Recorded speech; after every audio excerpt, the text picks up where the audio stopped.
Before I start the video, make sure to like and subscribe if you haven't.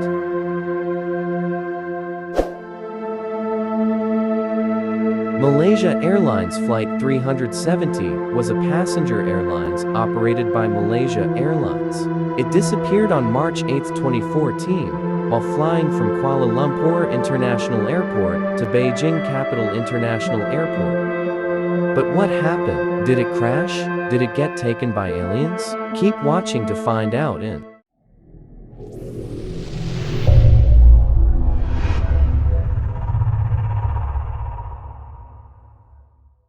The crew of the Boeing 777 last communicated with air traffic control around 40 minutes after takeoff, when it was above the South China Sea.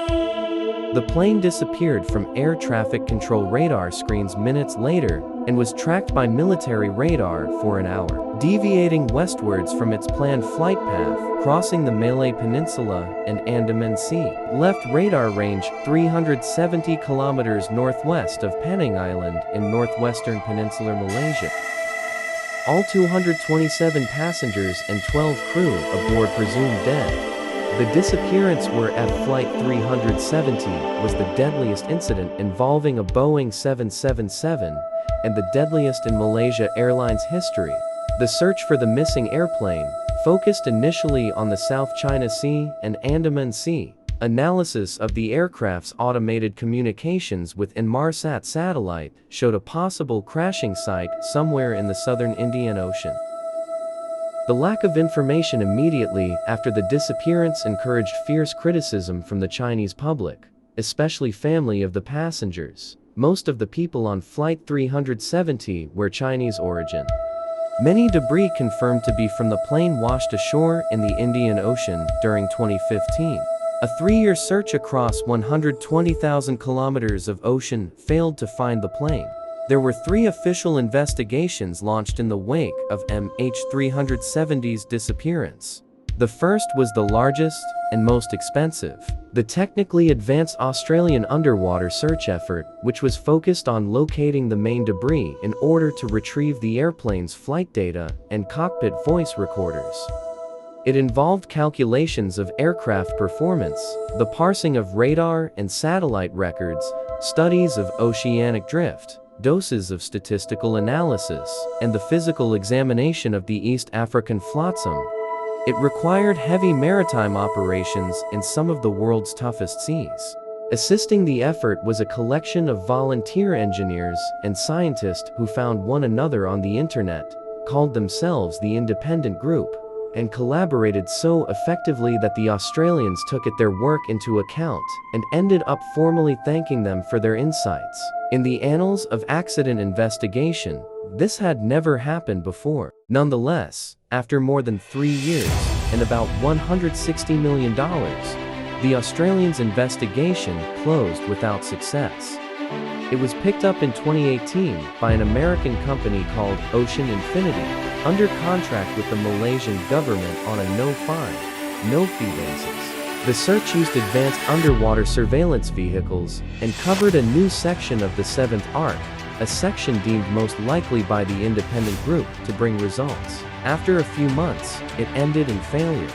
The second official investigation belonged to the Malaysian police and amounted to background checks of everyone on the airplane, as well as some of their friends. It is hard to know the true extent of the police discoveries, because the report that resulted from the investigation stopped short of full disclosure. The report was stamped secret and withheld even from other Malaysian investigators. But after it was leaked by someone on the inside, its inadequacies became clear. In particular, it held back on divulging all that was known about the captain, Zahari. No one was surprised. Officials had reason for caution. They had careers to protect, and maybe their lives. It is obvious that decisions were made to not pursue certain avenues that might have reflected poorly on Malaysia Airlines or the government. The third official investigation was the accident inquiry, intended not to adjudicate liability, but to find probable cause, and to be conducted according to the highest global standards by an international team. It was led by an ad hoc working group assembled by the Malaysian government. Such a conclusion invites continued speculation, even if it is unwarranted. The satellite data provide the best evidence of the airplane's flight path. Ondare hard to argue with, but people have to have trust in numbers to accept the story they tell. All sorts of theorists have made claims, amplified. All sorts of theorists have made claims, amplified by social media, that ignore the satellite data, and in some cases also the radar tracks, the aircraft systems, the air traffic control record, the physics of flight, and the basic contours of planetary geography. In truth, a lot can now be known with certainty about the fate of Flight 370. First, the disappearance was an international act. It is inconceivable that the known flight path, accompanied by radio and electronic silence, was caused by any combination of system failure and human error, computer glitch, control system collapse, squall lines, ice, lightning strike, bird strike, meteorite, volcanic ash, mechanical failure, sensor failure, instrument failure, Leo failure. None of these can explain the flight path.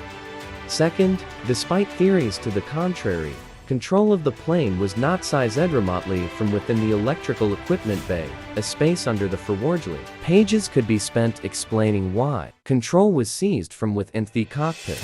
This happened in the 20-minute period from 1:01 a.m., when the airplane leveled at 35,000 feet, to 1:21 a.m., when it disappeared from the second radar. At 1:38 am YT, Ho Chi Minh Area Control Center contacted Kuala Lumpur Area Control Center to clarify about of Flight 370 and informed Kuala Lumpur that ATC had not established verbal communications with Flight 370, which was last detected by radar at waypoint. The two centers exchanged